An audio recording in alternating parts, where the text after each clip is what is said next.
I'm going to start with some quick fire questions to warm you up. Get me in trouble now. No, they're fine. Well, this one's loaded, to be fair, because I know there's been a few. Best player you ever played with? I get asked this all the time, Glenn. It's tough. I know it is. I've seen the list. Yeah, I know the list is. So I could go biggest names. Obviously, Esteban Cambiasso was exceptional. I had a spell with Teddy Sheringham at Colchester. Again, what a player. He was 41 at the time, but in small-sided games, he was incredible, really. Riyad Mahrez, Kante, Jamie Vardy, Adam Lallana, who is one of the best trainers you'll ever see. Yeah. Incredible. His intensity in training is off the scale, which I loved because thought I was like that myself in terms of that intensity. But if I had to pick one, I'd have to say Riyad Mahrez. Just for ability? Just, he was something different. And he was, do you know what surprised everyone? He was so strong on the ball. I mean, he's thin, he's slight, but the way he moved the ball, his balance, and the way, I train against him, and I got embarrassed a few times. I don't mind saying that. But yeah, incredible player, incredible. Favourite cheat meal? Because we know you keep yourself well. Biscuits. Not a meal, but biscuits. Okay. Don't really eat too many cheat meals. I'd say biscuits. I'm terrible with biscuits. Once they're open, they're gone. Pack? Yeah. If I open them, they're gone. And they will whisper from me from the cupboard. If they're in the cupboard, they're talking to me. So it's one of them you just can't even bring them into the house? Oh, it's one of those where if you have them in a tin and you're eating and then you put your hand in and you realise you've done them all and you're like, oh no. Hardest opponent you ever faced? Ozil. We played at Arsenal. He was... I was lucky enough to play against some top players, but his touch and his awareness was the best. He was so hard to try and get the ball off. It almost like he knew exactly what he was doing a step ahead. So to try and get you to jump, to try and get you to press him, he'd play one touch. If he didn't, he would turn quick as well and glide across the ground. So Ozil was the best. Funniest teammate at Brighton? Funniest teammate at Brighton? Oh, wow. There's a few of those when I was coming through the youth team. You'd have to say, and I was probably part of the banter at times, so it was tough, but you'd have to say Charlie. Charlie was probably the funniest, yeah. Do you prefer coaching or playing? I think I'm going to be a better coach. I think. You're a pretty good player. I love playing. Look, I love playing. But I'm going to have to say coaching now because I can never play again. So I'm going to go coaching. If you could relive one match, which one would it be? What a question that is. I've had some really good ones that I loved and I enjoyed. One springs to mind for me. I'll tell you what it is when you give me your answer. One out of enjoyment. So can I do two? Can I do one out of enjoyment that I absolutely loved? Was when I was at Leicester and we beat Man United 5-3. Great day that was. But one I would love to relive would be the second leg in the semi-final for Brighton against Palace, because it's a huge regret of mine. It's just a huge regret that we didn't get promoted and we never got to Wembley with my hometown club. So, well, this is quick fire. Yeah. But seeing as you said that, yep. We've got to go into it a little bit more. Okay. So what do you regret on that night? Because I remember that, and I think first leg, Selhurst Park, you had a header. Yep. And I think it's fair to say Brighton battered Palace on that evening, and coming back to the Amex, you were firm favourites. Yeah, I think we were happy with the 0-0. We would have been happy with the 0-0 before the game at Selhurst Park. I should have scored with a header. I was way too safe of it, trying to just hit the target. You did hit the target? Yeah, I did hit the target, but I should have really committed to it. But yeah, we'd won 6, 7, 8 home games in a row before that, the second leg. yeah, we just didn't. It didn't happen for us on the night. It's quite a tight game. There wasn't a lot in it. Zaha was brilliant for 15 minutes. Did he score 2? I think. Yeah. I think we had half a chance with Ashley Barnes just before that from a corner. We got cleared off the line potentially. The bar, didn't it? Maybe it did, yeah. But there was loads going on in the game before the game. There was a little bit of unrest. A few things happened at half time. Different things happened. And it's just a huge regret that I didn't get the chance to play for my hometown club at Wembley. I got the chance to play at Wembley, which was amazing, but not with Brighton. And my youth team coach was Dean Wilkins, who played at Wembley for Brighton in a playoff final, and he used to talk about it a lot and mention it a lot, and it was something that I always wanted to do, and we were close being able to do it. So yeah, it was a regret, definitely. So Dean, when a club comes from bottom of League 2 to 6th position in the Premier League and into Europe, the fans of that club remember the players who did the heavy lifting. They did all the hard work to get the team up through the leagues and into the position they're in now. And they see you that way. They see you as one of those players who did that work for the club. When you walk into this incredible training ground now, do you still feel part of the Albion story? Do you feel like you played a significant role in that? So I wouldn't say I was one of the ones that did the heavy lifting. I was part of the club during that process. Was I part of any of the promotions? Not really. I was around the squad as a youngster when we had the promotions from League 2 to the Championship, a relegation, a promotion again. I was around it. I played little bits here and there. I think I was part of helping the club survive. Definitely played a little part in that. In terms of when we had basically a youth team playing in the first team with Dean in League 1. Loved those days, really enjoyed it, learnt so much as a player.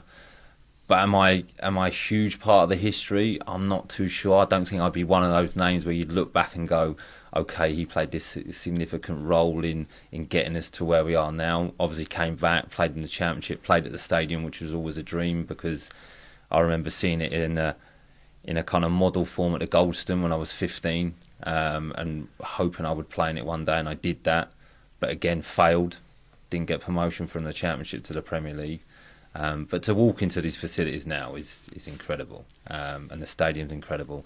And my son's in the academy, so maybe he'll get a chance to do it. You never know. Was it character forming to play in those teams? Yes. Yes, it was. Because you captained the Albion, Southampton and Colchester. You obviously had leadership qualities.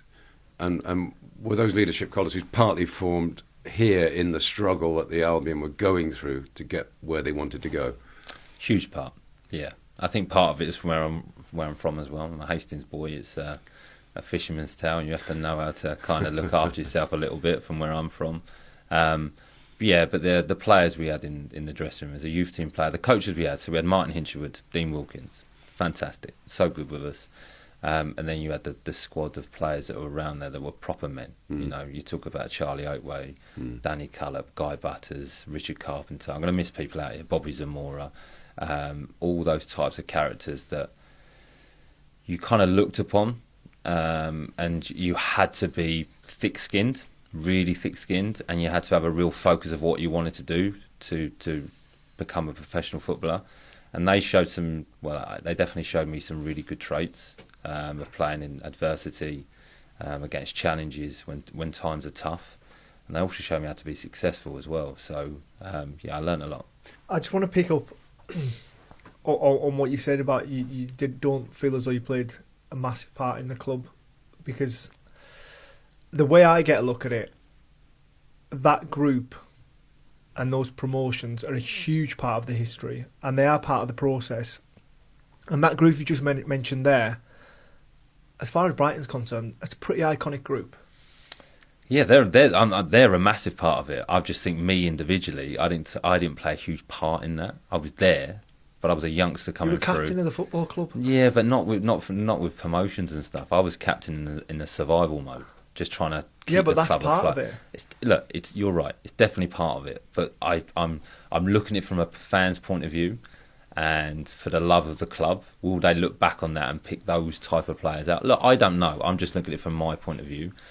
I think clubs and fans, and rightly so, look back on promotions and happy times, and they're the memories of the buses going through Brighton, the parades, the celebrations, and that should be remembered. The other stuff is important. I get what you're saying, but I don't think I was one of the heavy lifters, as you would say. And you sorry, Paul, but you also mentioned that you failed when you came back to the club. Yeah, that's definitely. That's a big, heavy word. That failed. You progressed the club. It was the closest they'd ever got to getting there. Yeah, you're right. It was. But in my eyes, still failure. We should have gone up that year. Definitely. I think we drew 16 games that year. I think we missed out on automatic promotion by 6 points maybe. So I think with the squad we had, failure maybe is a harsh word, but it feels like that.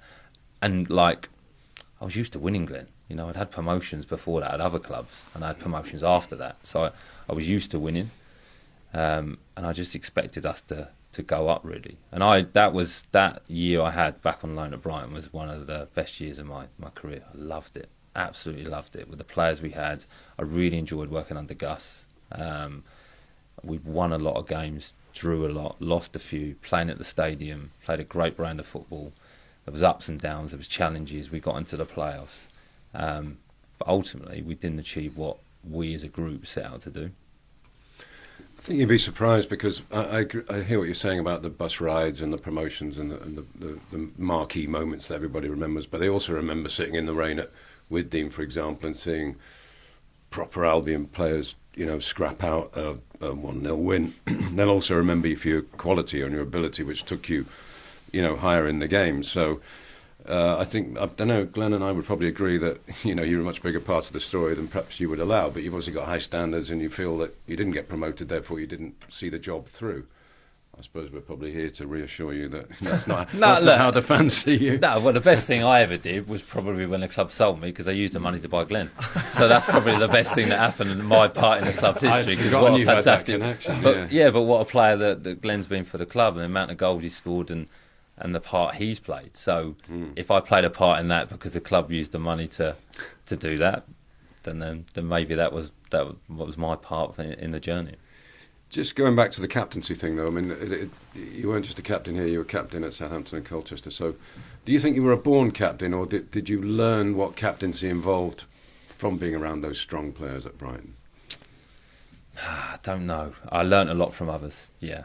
I think the credit has to go to others, a lot to them, because I think I hear a lot of people, they talk about things, people use words, but I think you learn from watching others and the actions they take. And we had a lot of people around the club at that time. I'll keep mentioning his name because I am a lot, but I learnt a lot from Dean Wilkins, a lot, and Martin Hinchelwood.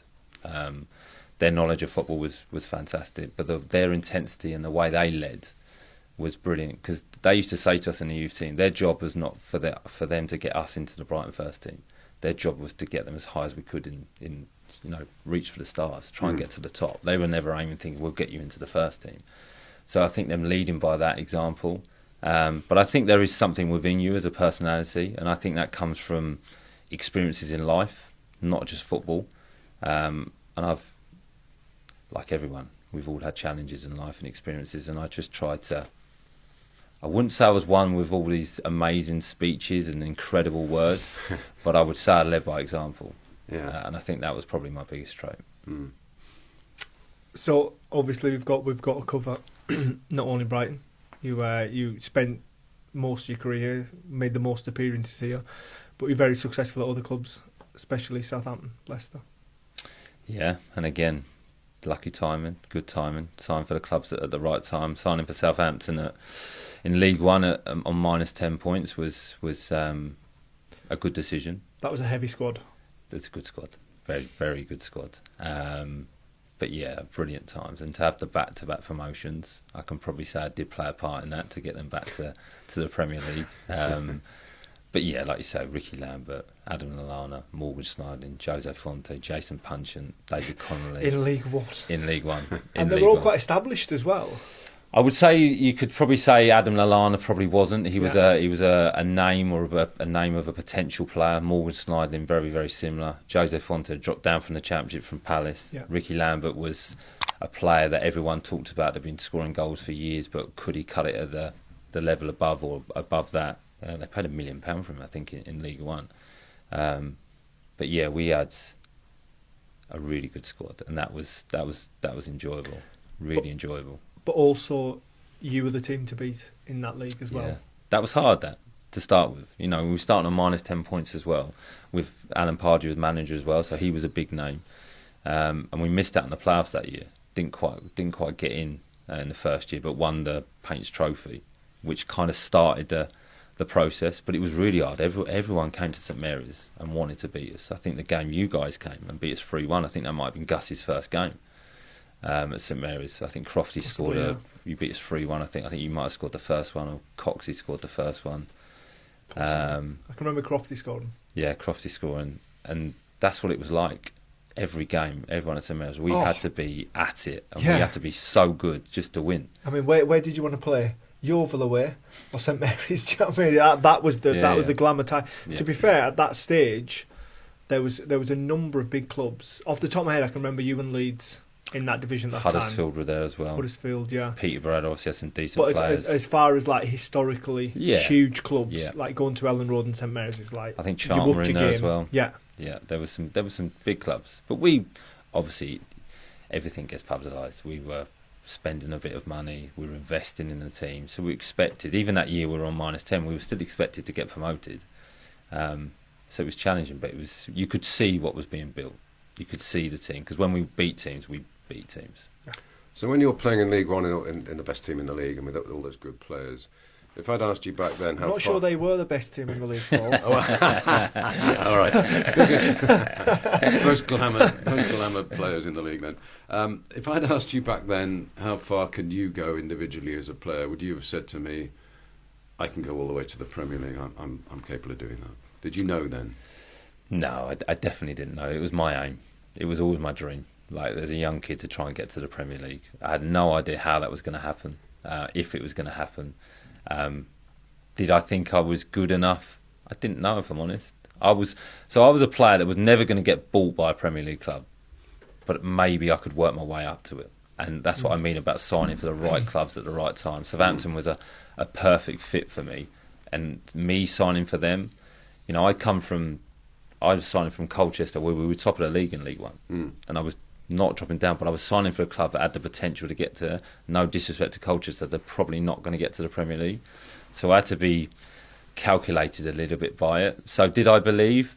I don't know. It's tough to answer that, but I was going to give it everything I possibly could. I felt very much like that. I felt as though I was never going to be signed by a Premier League club. I had to get promoted. But I tell you what did give me heart was watching lads who have been in the Premier League or loanees from the Premier League come down and play, and that I would think, maybe it's a possibility then. Do you know what? I'm agree with you on that, because there will be some players that would come on loan from Premier League and you think, okay, they're good players, but they're nothing spectacular or nothing too different. But you will get a couple that will come on loan and you think, oh, okay, maybe they are quite good. Maybe they do have something a little bit different. So there was a real mix, but yeah, it did give me hope, because you're thinking, and when you play against, you have an FA Cup draw or something, you play against him. Now I know there's less realism to that, because we've all been on games where you play a lower team, you're not quite as your best, you maybe don't try as much, but you play against them and go, they're good, but I might be able to get to this level. So it gave you just hold on to that bit of hope. So you had that hope again when you went to Leicester, I guess. So that's another step towards the Premier League, isn't it? And when you arrived at Leicester, did you think, right, this is the place that's going to get me there? I'm going to follow this team. I'm going to go with this team into the top division. I had to, if I'm honest, because it's my last chance. Yeah. So I got back-to-back promotions at Southampton. We got to the Premier League, and then I wasn't needed. The club invested heavily again, and I wasn't needed, which was tough. But then I came on loan to Brighton and had a brilliant year. Failed, didn't get to the Premier League with Brighton, which I thought we would do. Went to Leicester in the Championship. I was still a Southampton player, but it was that moment. It's like a sliding door moment. So I had an option in my career. Do I take this? Because I had to drop quite a substantial amount of money to go to Leicester. How old were you at this time? 30, 31, 30. So it was my last chance. And Leicester, again, signing for a club that got ambitions. Had owners that were willing to invest in the club, had heavily invested in the club. But I was going there for a different reason now. So they had a big squad that they'd really invested in under Svenga and Eriksson. Yeah. And they needed to move players on. So they were bringing a different type of player in now to kind of try and find a balance, because there was so much talent within the group, but they didn't maybe have the know-how how to get promoted. And that was my role going there. Nigel Pearson was really honest with me. He's like, I need you to come in and be this certain type. I need you to lead in training. If you're playing well enough, you'll get in the team. But I need you to be an example to others and try and get us over the line. I'm going to go with a smaller squad. And thankfully it worked. I mean, we got 100 and something points, and we were promoted, I think, with 10 games to go, champions with 6 games to go. And again, we had such a good squad. It was incredible. Really. Yeah. You're on the training ground with, N'Golo Kante and people now, and as you said, Jamie Vardy. Can you just tell us about that title-winning year, the year that you became a Premier League winning footballer? How do you look back at that now? Again, hard for me because I didn't play a huge part. No. Which is it's really tough for me, and it's, again, I don't know how deep you want to go on this, but it's a huge regret of mine, because I walked away from the challenge, if I'm honest. But yeah, I mean, as soon as I saw Kante, there's levels and there's levels, and but I mean, what a guy! I've never seen anyone smile as much. Quite quiet guy, quite timid off the pitch, really polite, biggest smile in the world. But when he trained, honestly, he was so sharp. And when he came, he didn't get in the team to start with. They were putting him, because he was so sharp. They were playing him on the left wing because he could play there. And it was only I think we played Aston Villa at home. We were losing 1-0, and he came on in midfield. And he completely changed the game. We won 2-1, and never looked back from that moment. Yeah. But the standard in training was a joke. But it was great because it was all short, sharp. Yeah. So it was I'm going on a bit here, but no, Nigel was all very much about intensity and short and sharp. And then Claudio Ranieri came in, and Claudio had his own ways of wanting to train, the Italian way, and he wanted us to be out on the pitch for long periods of time, to go into real detail, to get everything perfect. And I always say the biggest and the best decision he ever made was to go against his instincts, because the players and the coaching staff that stayed asked him, can we go this way? We believe in this way. And he didn't want to, but he did, because we were winning games. So where would he get that detail in? Would he get that detail in the in meetings and things? Yes. So there'd be more. The meetings weren't too long, but the detail would come in the meetings. But we were winning. So the season before, when we stayed up, we were dead and buried. 8 out of 10 games, I think. So we'd found a way to win in the Premier League and win quite convincingly, and the players just wanted to continue that. But he didn't want to do that. He wanted long sessions, and it took a few conversations from the players and the coaching staff just to ask for, look, give us a chance to play like this, and it just flew. But presumably you still feel proud to be part of that, because the Leicester winning the Premier League was arguably the greatest. Well, it is probably the greatest Premier League story of all time, isn't it? It just shouldn't have happened. They were 500-1, before at the start of the season. It was miraculous, and it was brilliantly done, wasn't it? It wasn't a fluke. It was really, the whole thing was romantic, impressive, and you were there for that. Do you still feel proud of that? Yeah, of course I feel proud to be part of it and experience some of it, and then the build-up to get it to that point as well. I had a full season in the Championship, a promotion, a full season in the Premier League where we stayed up, and then partly there when we won the Premier League. So I was really proud to be part of that, but also to know the players that did it and have some experience with them, because the togetherness in the group was unbelievable. The ownership was fantastic. I've never seen anything like it. I think you've probably got something similar here now.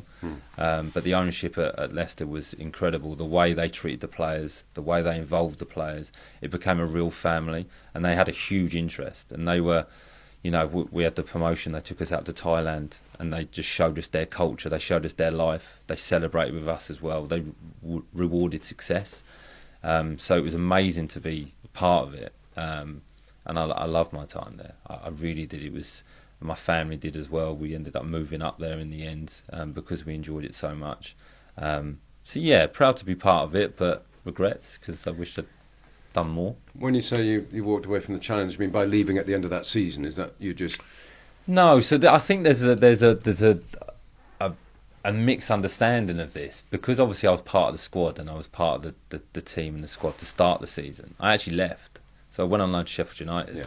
So I wasn't actually there, when they won the Premier League. And everyone get asked me, like, what's it like to be a Premier League winner? And at times I might ignore that and say, yeah, it's good. But the truth is, I wasn't actually there. So what I mean by not facing the challenge was they signed 2 midfield players. So we had 5. We had Andy King, Danny Drinkwater, Matty James, Gokingler, Kante, and myself. So there's 6 midfield players for 2 spots. So realistically, it was the first time in my career where I'd actually thought about it and went quite calculated about it, because I was 33 thinking, I might not play here. Where I'd never done that before in my career. I'd always gone, do you know what, I'm just going to give it everything, back myself, and I think I'll probably have a chance here. And I kind of walked away from that challenge, and it'd been the first time I did it. And if I'm honest, it affected me probably for another 6, 7, 8 years of my life. So it was a big decision, and I didn't face up to it. Now, look, it might have never been any different, might not have worked out, might not have played a single game, but I didn't stay to find out. When you reel that list off of midfielders, and this is from my perspective, obviously, and your name's alongside them, that wouldn't necessarily scare me. That I would have in my mind that you would play probably the majority of games. So did you feel out of your depth?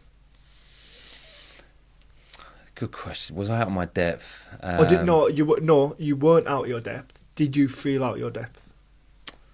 No, and that's so why the regret. walk away? Tired. I think I was a little bit tired. I was tired of constantly trying to prove myself. I was 32, 33. I definitely didn't feel out my depth. I definitely didn't look at the players and think, I'm nowhere near this. I can't compete with these. I think my ego took over at certain points, thinking they're spending all this money on these midfield players. They're going to put them all this wages. I'm going to be bottom of the list. How am I going to get into this? Fear played a huge part. I'm 33. I'm coming to the end of my contract at the end of this season. If I don't play, what does that mean? I've never been in that situation before. There were so many unknowns for me that I'd not had in my career, and I didn't have someone I could go to and discuss it with, or I wasn't willing to go to someone and go, look, I'm feeling like this. This is my situation. What would you do? What do you think? My pride and my ego took over and go, well, I'm fine. Of course, everyone needs to see that I'm fine. I've got this all worked out. I'm a 32-year-old man. I've got 2 kids. I'm a professional footballer. I'm playing in the Premier League. Of course, I should know what I'm doing. Didn't have a clue. Scared, fearful, but I didn't rise to that. That's what I mean by walking away. It was easier to go, well, I'll just go somewhere else, and then I can always go, well, what if? But also, if I'm really honest, I didn't see Leicester winning the Premier League. The year before, we just stayed up. So I was joining the club in League One in Sheffield United, where you think are going to go up. I think Leicester are probably going to go down. So I'm going to end up in the same position anyway, but I've just had a promotion. They've had a... Does that make sense? Yeah. And you've got a little bit more security on a contract. But I'm hugely overthinking it. I'm trying to predict the future, where there's absolute no sense in that, and it's absolute nonsense. And that's where I was at that time, just full of fear and of the unknown. I always say your career is largely based on your decisions and your biggest decisions you make in your career. Obviously, you've got all those micro decisions that you make every weekend in an actual game of football, but then you have your pivotal decisions of which club you choose to join, because we have the choice to join a lot of clubs over the course of a career. You have a lot of interest, you have a lot of conversations, and you turn a lot down, and there's a couple every now and again that you really want to press the button on, that you really want. And up until that stage in your career, I think it's fair to say you probably made 3 right decisions. Yep. Colchester. Yep. Southampton. Yep. Right time. Yep. Leicester. Yep. Right time. Yep. So 3 out of 4, you made the right decision. Yep. Just that pivotal one. What about coming back to Brighton on loan? Yeah, as well. You played 39 times that season, mostly with Liam Bridcut, I think. Is that right? And with Liam. That was a pretty decent partnership, wasn't it? Liam, he was a great player. Yeah. What a player he was. He was perfect for Gus as well. Oh, perfect. The way he understood how Gus wanted him to play. He was excellent to play with.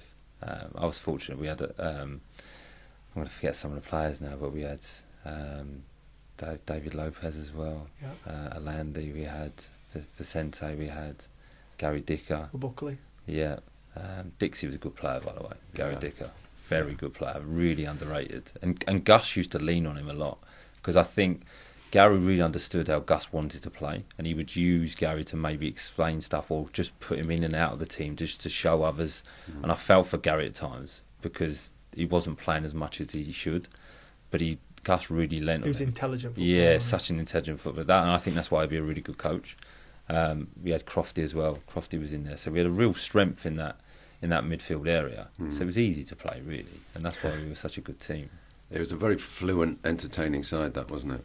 Yeah, we had some good games, some really good games, and we had Craig McCall-Smith up front, Barnsley, Leo Joa came in, who I got lucky enough played with Leicester as well, and we had Matty Upson at the back, Wayne Bridge, Bruno, Caldy, Gigi, Gordon Greer. I'm going to forget players. Was Donkey in then? No. Donkey was in and out. So Donkey was at that stage. He was at that stage where he was a young kid, where we all saw what a player he was going to be, but didn't quite understand how to be a pro yet. Yeah. So he was in and out, and I think Gus was desperate to play him, but just couldn't. And I think that's why Matty Upson came in, because Adam Alab was there as well, who was playing and was in and out. But Matty Upson, what a player he was, and Bridgie. What a player. But Bridgie is a guy as well. I'll still never get over guy. that signing. Yes, incredible signing. We see that Man City on loan to Brighton, and he was on a fortune at the time, wasn't he? He was like well known in the football world. It was just one of those. It was like, how have they managed that? Did you play with him at Reading? Did you win on loan to Reading? Missed him. Great guy. So down to earth. But the fittest player I've ever seen that always looked tired. He always looked tired from the first minute to the last, but he could run. He wouldn't stop running, but he looked shattered all the time. Talk about fitness. You were a fit player. I can remember running into Hamo a few times. It was like running into a brick wall.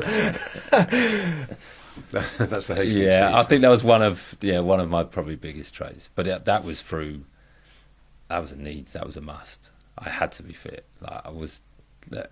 Every professional footballer are good footballers. Right, we're all good footballers, but some are better than others. So you need your personal trait that you're good. Yours, goal scoring, other traits as well, but you could score goals. Mine was that I need to get around the pitch. I need to get the ball back for others. So I had to be fit. Had to be. What did you add to your game through all these experiences? What did you know at the end of your career that you perhaps didn't know at the beginning about, the actual game itself and your role in it? I think one thing I've learned as a coach now, the importance of awareness. You have to be so aware. The best players are I've got pictures before they're receiving the ball. They're fully aware. Their spatial awareness. They know where the pressure's coming from. If they're getting pressure, if they're getting someone's coming to try and take the ball off them. Adam Lallana was the best at it. Incredible at it. It was almost like he could stop the game and slow it down in his mind. So the best players have that. Is that natural? Is that trained? I think a lot of it's natural from a younger age. If you can get it into younger players at a real age, because it's a boring thing. You'll hear coaches say it all the time: scan, scan, scan. But if you can do it and you know where others are on the pitch, you're going to be one hell of a player. But it just comes naturally. Adam was always like that, wasn't he? I can remember playing him in League One, and then it took me a little bit longer to get to the Premier League. But he was one player that I thought, we played him at Selhurst Park one day, and I thought, wow, you have improved so much. He always wanted the ball. He dictated the play. He was just on another level. Yeah, he was. And Cruyff off both feet as well. But he would, honestly, that for him, there's natural talent there, obviously. But he works so hard. Honestly, in train, you must have seen him train when he trained here, and the way he would lead others as well. And he was really hard with players as well. But then off the pitch, he'd explain why he was being hard with them. It was always with good intentions, but he demanded respect. He demanded standards. Hell of a player.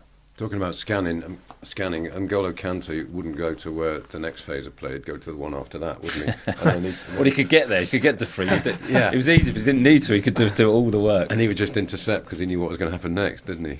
Brilliant. What eyes he had. Yeah, and he's achieved everything. He's won everything. He's won the World Cup. He's won the Premier League a couple of times. He won the Champions League. Yeah. Still going now. But yeah, what a player.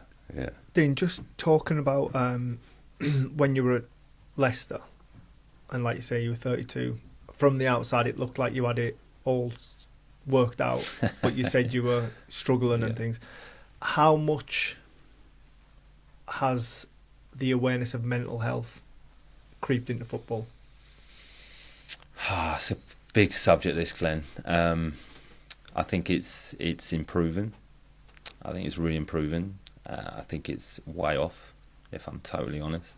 I think there's a lot written. I think there's a lot spoken. Is there enough care still? I'm not sure, and I'm not blaming anyone for that. I think it takes time. I think players are still caught in between, whether they will be willing to open up, whether they'll be willing to speak, what that would potentially mean for their career, whether they're willing to be totally honest with how they're feeling, understanding how they're feeling, where that comes from. But I think it's on the right tracks, and I think the PFA, the FA, clubs are doing more, but I'm still not sure where it's at. And for players that leave the game, my personal opinion, I think it's non-existent. Because if we're being really honest, you're not an asset anymore to anyone. You're not worth anything to anyone. So why? And I kind of understand it. Like, I'm not questioning it. It's just the truth of what happens. You're not worth anything to anyone anymore until you're needed again, potentially. So it's tough. But I think, again, players, there's a realisation of that. You know what world you're getting into. Like, that's what it is. It's all reported out there now. Everyone speaks about it. So if you're not willing to accept that and understand that, don't go into the world, in my opinion. But just be aware, if you do, it could affect you. Yeah, I mean, I was always quite cold and callous about it, because I realised I was a commodity, and if I stopped scoring goals, then people weren't interested. Yeah.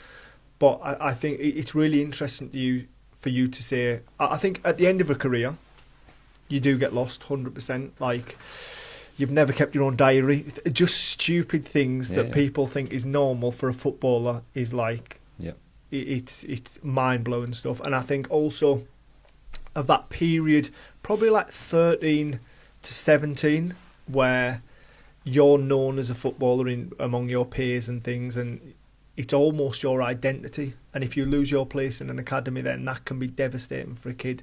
But to hear you say that of a 32-year-old footballer that is in the Premier League, that's really interesting, because everyone would think he's sweet. He's earning a lot of money. He's playing with a Premier League team. But it's just so interesting. And I agree. I think it is on the right path, but there is a lot more that needs to be done. I guess, playing devil's advocate for a minute, people listening to this, if there's a bricklayer or a nurse or a teacher or an electrician listening to this, they might say, well, there was no aftercare for me either when I stopped being a nurse or a bricklayer or an electrician. But you don't have to stop doing that for a long, long time. That's true. You can have a whole working life of doing that, and you get a pension at the end of it. Yeah, but what I mean is, I guess it's possible to find help and support outside the game, isn't it? Almost of your own volition. But I suppose what we're really saying is the game is still not very good at looking after people that have served them very well, so it sends you off into the other world and says you're on your own, and that's where the issue is, isn't it? It's lonely. I think also when you don't know when it's going to end, that I think that everyone's finish has a big impact, and it's different. Like, I was really lucky. I played until a month shy of 38, and I called time on my own career without an injury. I was like, I'm done. And that was due to my own levels of hunger. I knew I was never going to get any better. I knew that real drive inside me, that will to win, had just diminished a couple of percent. And when it does that, you know it's time up. But then I know lads who finished through injury, and they never got to say goodbye. I was one of the lucky ones as far as I'm concerned, because that gives me some sort of mental stability that I said bye to the game rather than the game said bye to me. Yeah. And you feel the same, Dean, or did you sort of fall off the edge of it a bit, did you feel? I fell off the edge. So, I fell right off the edge. Still trying to claw my way back up, to be honest. It's a really interesting subject. I think the biggest thing, and this is why I think it will take time, because it's really hard in any walk of life, which you mentioned. It's really hard to relate to someone who's not been in your situation. So what it needs is former players to be able to help players coming out of the game. And honestly, the biggest thing is just conversations. It's being able to speak to someone going, I feel like this. I don't know why I feel like this. I'm actually really scared. I just feel like a little kid, and I need my parents or someone to say it's going to be all right, and this is why it's going to be all right. But a lot of players are not willing to do that. You know, it took me a long time to reach out to someone to say, I'm really feeling like, and that came through someone who'd been in professional sport, so I could kind of relate to them a little bit. There was a sense of I could trust them because they could probably understand what I was feeling like, and I didn't feel stupid saying it. I didn't feel ungrateful saying it, because all the things you mentioned, there's other people suffering in the world, and I'm thinking, I'm feeling just a little bit low here. Why do I feel like that? But it's your identity. You know, I had a moment when I came out of my career. Is that I was at Eastbourne Tennis, watching some tennis on the outside courts, and a little kid came up to me and said, can I have your autograph? You're Dean Hammond, aren't you? And I almost said, oh yeah, I used to be. So I didn't think I was Dean Hammond. Not that Dean Hammond's anyone, but as a footballer, I didn't think I was that anymore. So the identity was, that's who Dean Hammond is. So you're just really lost. Yeah. Really lost. Yeah, it's a life in two halves, isn't it? Yeah. Really, it's an athlete's life. So, and it's cut right down the middle, and then someone says to you, right, you've got to find a new life, a completely different life, a new purpose. I mean, anyone can see why that's hard. And I think it's also difficult. You say about people being willing to open up. It's well documented in football. A lot of people put masks on every day before they walk in the dressing room, because it's a masculine place. Even though you've got teammates fighting every day to get above you, to play in the team, to get past you. So even though you're competing against other teams and that is your ultimate goal, you've got that mini goal of competing against your own teammates. So every day you put a strong facade on. Yeah. But it has to be that way. So in my opinion, the game doesn't have to change. There just has to be a greater understanding.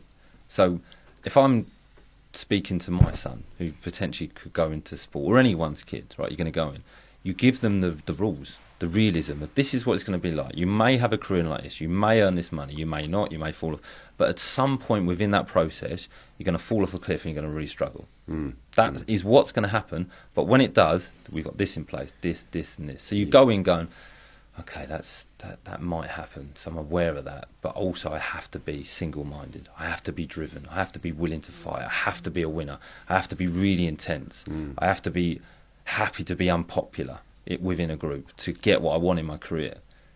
That will never change, I don't think. Yeah, and I often think that understanding that this isn't forever would actually help you appreciate it more, wouldn't it? Because if you really get it into your head that I might have 10 years of this wonderful life, this privileged life, this life that I can't wait to live every day, but then it's going to end, then each day might mean even more to you as a professional footballer. But unless you tell people that, they think they're invincible, don't they? You try telling that to a 23-year-old. I'll give it a go if you like. 50 grand a week in the Premier League, they're invincible. And that's a different conversation.